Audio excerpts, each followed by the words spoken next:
Teens, kembali lagi di acara TFC.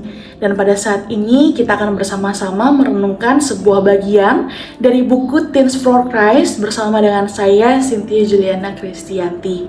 Sebelum kita bersama-sama akan membaca dan juga merenungkan bagian dari firman Tuhan, mari kita bersama-sama memberikan hati kita, pikiran kita untuk Roh Kudus pimpin. Mari kita bersatu di dalam doa.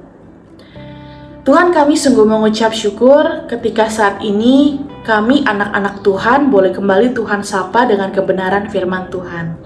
Dan biarlah Tuhan pada saat ini kami boleh memberikan hati dan pikiran kami sehingga kami boleh sungguh-sungguh mengerti apa yang Tuhan sampaikan.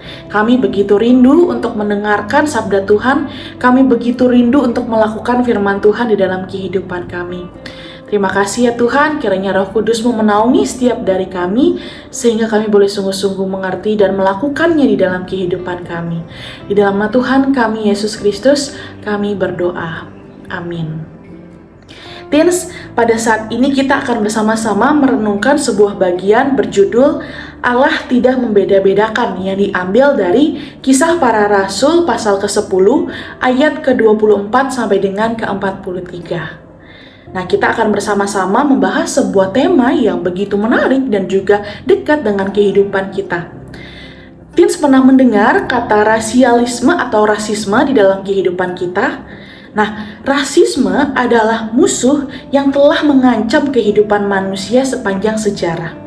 Kita pernah mengenal ada sejarah ideologi keunggulan ras Arya yang dikembangkan pada waktu itu oleh Adolf Hitler dan Nazi di Jerman.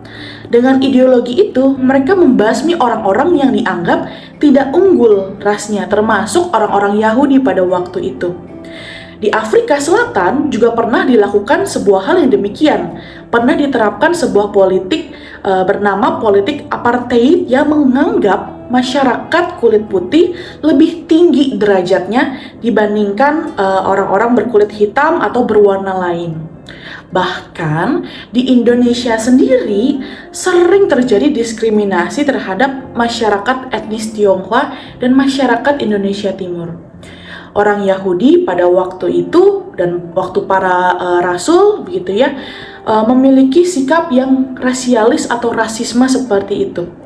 Mereka seringkali menganggap najis bangsa lain, mereka menyetarakan orang berbangsa lain dengan binatang haram sehingga mereka enggan untuk bersentuhan atau sekedar masuk ke rumahnya. Dan di ayat ke-28 dijelaskan demikian secara jelas. Rasul Petrus pun juga pernah ternyata berpikiran seperti ini. Namun di dalam penglihatannya, Petrus disadarkan bahwa Allah tidak membeda-bedakan orang. Karena itu, Petrus kemudian menyadari bahwa Allah mengasihi semua orang.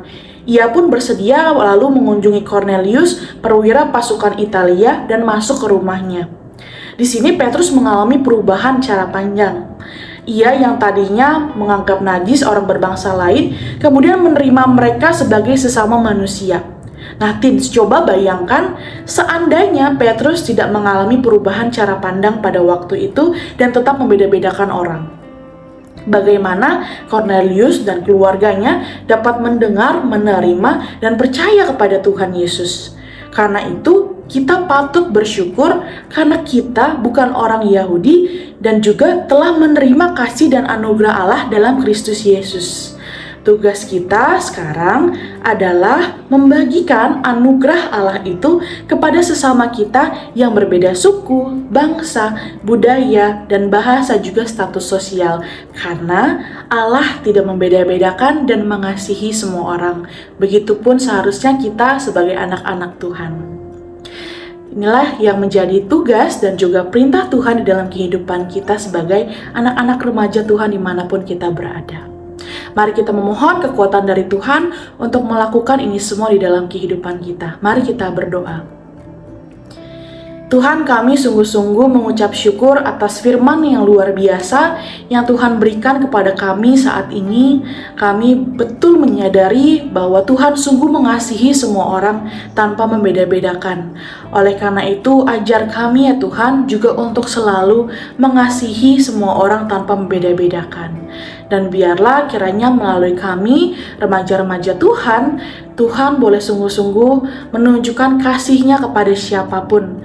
Dan Tuhan, kami sungguh-sungguh mau Tuhan pakai untuk kemuliaan nama Tuhan di dalam kehidupan kami.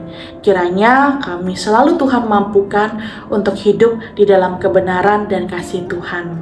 Inilah kami ya Tuhan, kami menyerahkan kehidupan kami, anak-anak Tuhan, dan kami percayakan seluruhnya, seutuhnya masa depan kami di dalam Tuhan.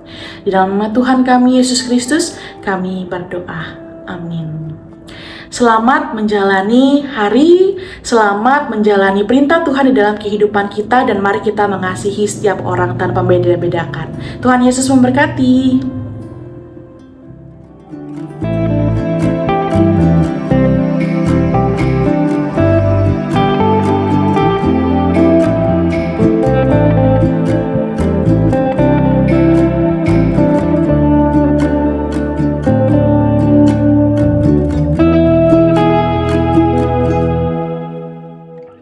Sahabat, mari dukung pelayanan dan pekabaran Injil melalui YKB dengan membagikan link acara ini kepada sebanyak mungkin orang. Dukungan juga dapat saudara lakukan dengan mentransfer dukungan finansial ke rekening BCA ke nomor 450 305 2990 450 305 2990 atas nama Yayasan Komunikasi Bersama.